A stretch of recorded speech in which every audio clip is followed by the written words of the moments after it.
ஆண்டவராகிய இயேசு கிறிஸ்துவின் நாமத்தில் காலை வாழ்த்துக்கள். இன்றைய மன்னா, நீ மிகவும் பிரியமானவன், ஆதலால் நீ வேண்டிக்கொள்ளத் தொடங்கின போதே கட்டளை வெளிப்பட்டது, நான் அதை அறிவிக்க வந்தேன். தானியேல் 9 வசனம் 23. யாரை பார்த்து இந்த வார்த்தை சொல்லப்படுகிறது? தானியேலை பார்த்து. தானியேல் இடத்துல தேவதூதன் சொல்கிறாரு, நீ மிகவும் பிரியமானவன் அப்படின்னு சொல்கிறார். யாருக்கு பிரியமானவன்? ஆண்டவருக்கு, கர்த்தருக்கு பிரியமானவன் என்று சொல்லி ஆண்டவர் தான் என்னை அனுப்புனாரு அப்படின்னு நீ வேண்டிக்கொள்ள தொடங்குறதுக்கு முள்ளையே கட்டளை வெளிப்பட்டது, உனக்கு ஆன்சர் கிடச்சிச்சு அப்படின்னு சொல்கிறாங்க. 10ஆம் அதிகாரத்தில் பார்த்தீங்கன்னா அங்கேயும் சொல்லப்பட்டிருக்கு. 10ஆம் அதிகாரம் 11ஆம் வசனத்தில் பாருங்கள். அவர் 21 நாள் உபவாசம் இருந்து ஜெபிக்கிறாரு. அப்படியே ரொம்ப பலவீனமாக இருக்கும்போது அந்த இடத்துல பாருங்கள், கவிழ்ந்து முகம் குப்புற அவர் விழுந்து கிடக்கும்போது 10ஆம் வசனம், இதோ ஒருவன் கை என்னை தொட்டு என் முழங்கால்களும் என் உள்ளங்கைகளும் தரையை ஊன்றியிருக்க என்னை தூக்கி வைத்தது. அவன் என்னை நோக்கி, பிரியமான புருஷனாகிய தானியேலே, நான் இப்பொழுது உன்னிடத்துக்கு அனுப்பப்பட்டு வந்த யாரால? கர்த்தரால. ஆதலால் நான் உனக்கு சொல்லும் வார்த்தைகள் பேரில் கவனமாயிருந்து கால் ஊன்றி நில் என்றார். இந்த வார்த்தையை அவன் என்னிடத்தில் சொல்லுகையில் நடுக்கத்தோடு எழுந்து நின்றேன் அப்படின்னு சொல்லிட்டு அப்புறம் அவர் பயப்படாதன்னு சொல்லிட்டு நிறைய காரியம் சொல்கிறார்.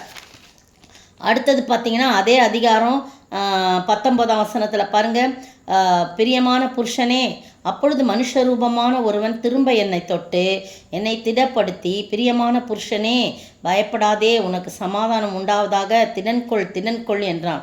இப்படி அவன் என்னோடே பேசுகையில் நான் திடன் கொண்டு அவனை நோக்கி, என் ஆண்டவர் பேசுவாராக, என்னை திடப்படுத்தினீரே என்றேன். பார்த்தீங்களா, ஒரு மனிதனை சொல்கிறதுக்காக, மனிதனிடத்தில் சொல்லுவதற்காக ஆண்டவர் தூதனை அனுப்புகிறாரு. ஆண்டவர் தூதனை அனுப்புனோடனே, நீ எனக்கு பிரியமானன்னு சொல்லு. என் பிள்ளை வேண்டிக்கொள்ள தொடங்கின போதே கட்டளை வெளிப்பட்டது. அவன் சோர்ந்து போயிருக்கான், முகம் குப்புற விழுந்திருக்கான், அவனை தூக்கி நிறுத்து, பயப்படாதேன்னு சொல்லு. நான் அவனுக்கு எல்லா காரியத்தையும் நான் வெளிப்படுத்துவேன், எல்லா காரியத்தையும் அவன் நடக்க போகிற எல்லாத்தையும் தீர்க்க தரிசனமாக அவனுக்கு நான் வெளிப்படுத்துவேன். அவன் சோர்ந்து போகக்கூடாது, போய் அவனை திரும்பவுமா திடன் கொள்ள சொல்லுன்னு சொல்லிட்டு மீண்டுமாய் பிரியமான புருஷனே சொல்கிறான். எப்படி அவனை மட்டும் பிரியமான புருஷனேன்னு சொல்கிறாரு? அவர் தீர்க்கதரிசி. ஆனால் முதலாவது அதிகாரத்தில் பார்த்தீங்கன்னா நல்ல தீர்மானத்தை எடுக்கிறார். எந்த அசுத்தங்களும் என்னை தொடக்கூடாது, அது ராஜாவுடைய பெரிய பங்குல நான் இருந்தாலும், விருந்து பங்கு கொண்டாலும், நான் ராஜாவின் போஜனத்தினால, அவர் பண்ணும் திராட்சை ரசத்தை நான் பானம் பண்ணும் திராட்சை ரசத்தினால என்னை தீட்டுப்படுத்தலாகாது என்று தன் இருதயத்தில் தீர்மானம் பண்ணிக்கொண்டு தன்னை தீட்டுப்படுத்தாதபடி பிரதானிகளின் தலைவனிடத்தில் வேண்டிக் கொள்கிறான். அவங்க 4 பேரும், சாத்ராக், மேஷாக், ஆபேத்நேகோ, தானியேல் 4 பேரும் அதை சாப்பிடல. நீங்கள் சோதிச்சு பாருங்கள், பருப்பு முதலானவை கொடுங்க, தண்ணியை கொடுங்க, இதெல்லாம் வேண்டாம் அப்படின்னு சொல்லும்போது எல்லாருடைய முகத்தை பார்க்கலும் இவருடைய முகம் களையுள்ளதாய் காணப்பட்டது. பார்த்தீங்களா, நல்ல அறிவுள்ளவன், ஞானத்துக்கும் புத்திக்கும் அடுத்த விஷயத்தில் ராஜா அவர்களை கேட்டு விசாரித்தானோ, அதிலே தன் ராஜ்யம் எங்குமுள்ள சகல சாஸ்திரிகளிலும் ஜோசியரிலும் அவர்களை 10 மடங்கு சமர்த்தராக கண்டான். அவர்களைனா இந்த 4 பேரையும். சரியா, அப்படி நல்ல ஒரு தீர்மானம் எடுத்தான். தன்னை பரிசுத்தமாய் காத்து கொள்ள வேண்டும், எந்த ஒரு சூழ்நிலையிலும் அசுத்தத்துக்கு தீட்டுப்படுவதற்கு நான் இடம் கொடுக்கக்கூடாதுன்னு சொல்லி நல்ல தீர்மானம் எடுத்தான். அது மட்டும் இல்லை, நல்ல ஒரு ஜப வீரராக காணப்படுறார், ஆராதனை வீரனாக காணப்படுறான். எந்த சூழ்நிலையிலும் தன் தேவனை மட்டும் அவன் பாருங்க, ராஜாவை தவிர 30 நாட்கள் யாரையும் வணங்கக்கூடாது அப்படின்னு இவன் மேலே பொறாமை கொண்டு கர்த்தருடைய காரியத்தில் மட்டும்தான் இவனை குற்றம் சாட்ட முடியும்னு சொல்லிட்டு அவங்கெல்லாம் என்ன பண்ணுறாங்க, தீர்மானம் பண்ணுறாங்க. என்ன பண்ணுறாங்க, அது 5ஆம் அதிகாரத்தில் 5ஆம் அதிகாரம் இல்லை, அதுக்கு முன் 6ஆம் அதிகாரத்தில் பார்த்தீங்கன்னா அவன் உண்மையுள்ளவனாக இருந்தான். 2வது குவாலிட்டி என்ன அவனுக்கு?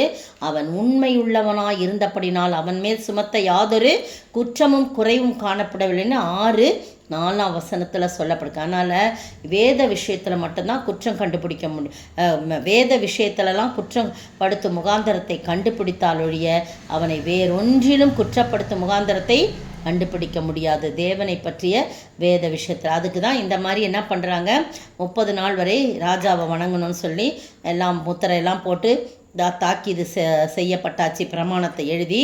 ஆனால் எல்லாமே தெரிஞ்சு கூட அவன் என்ன பண்ணுறான், இந்த ஒரு ஜப வீரராய், வைராக்கியமான ஜப வீரராய் அவர் காணப்படுறான்.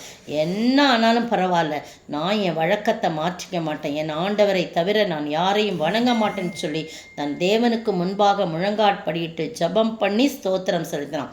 ஒரு நல்ல ஆராதனை வீரராக அவர் காணப்படுறார். நல்ல ஒரு ஜப வீரராக காணப்படுறார். நல்ல விசுவாச வீரராக அவர் காணப்படுறார். உண்மை உள்ளவராய் காணப்படுறார். நல்ல ஒரு தீர்மானத்தை எடுக்கிறவராய் காணப்படுறார். அதுதான் பாருங்க, அந்த புறஜாதி ராஜாவே இவர்தான் தெய்வம், இவருடைய கர்த்தத்துவம் முடிவு பரிந்தம் நிற்கும், இவருடைய ராஜ்யம் என்றென்றைக்கும் நிலைத்திருக்கும், இந்த ராஜ்யம் அழியாது, அவரே ஜீவனுள்ள தேவன் என்று சொல்லி அவரே அறிக்கையிடும்படியாக கர்த்தர் மாற்றினார். இதெல்லாம் வச்சு தான் தானியேல் கர்த்தருக்கு பிரியமானவனாக இருக்கான். நீங்களும் நானும் இப்படிப்பட்ட தானியேலுடைய குவாலிட்டிஸை நாமும் பெற்று ஆண்டவருக்கு பிரியமாய் நடக்க ஆண்டவர் தாமே கிருபை செய்வாராக. ஆமென். பிரியமானவனே, உன் ஆத்துமா வாழ்வது போல் நீ எல்லாவற்றிலும் வாழ்ந்து சுகமாயிரு மகனே. பிரியமானவளே, உன் ஆத்துமா வாழ்வது போல் நீ எல்லாவற்றிலும் வாழ்ந்து சுகமாயிரு மகளே. ஸ்தோத்திரிக்கிற ஆண்டவரே, துதிக்கிற ராஜா, தானியேல் பிரியமானவன் என்று சொல்லி கர்த்தாவே உம்மிடத்தில் பெயர் பெற்றது போல, சாட்சி பெற்றது போல நாங்களும் தானியேலுடைய குணாதிசயங்களை பெற்று அதன் மூலம் உமக்கு பிரியமானவன் என்று பெயர் பெற எல்லாவற்றிலும் வாழ்ந்து சுகமாய் இருக்க நீர் உதவி செய்ய வேண்டும் என்று கர்த்தரும் மீட்பெரும் ராஜாவுமாகிய இயேசு கிறிஸ்துவின் விலையேறப்பட்ட நாமத்தில் ஜெபிக்கிறேன் பிதாவே. ஆமேன். நேற்றைய பதில், கர்த்தருடைய பெரிதும் பிரகாசமான நாள் வரும் முன்னே சூரியன் இருளாகவும் சந்திரன் இரத்தமாகவும் மாறும். அப்போஸ்தலர் நடபடிகளின் புத்தகம் 2ஆம் அதிகாரம் 20ஆம் வசனம். இன்றைய கேள்வி, கர்த்தரை ஏற்றுக்கொண்டவர்கள் எவைகளில் உறுதியாய் தரித்திருந்தார்கள்? கர்த்தரை ஏற்றுக்கொண்டவர்கள் எதில் அல்லது எவைகளில் உறுதியாய் தரித்திருந்தார்கள்?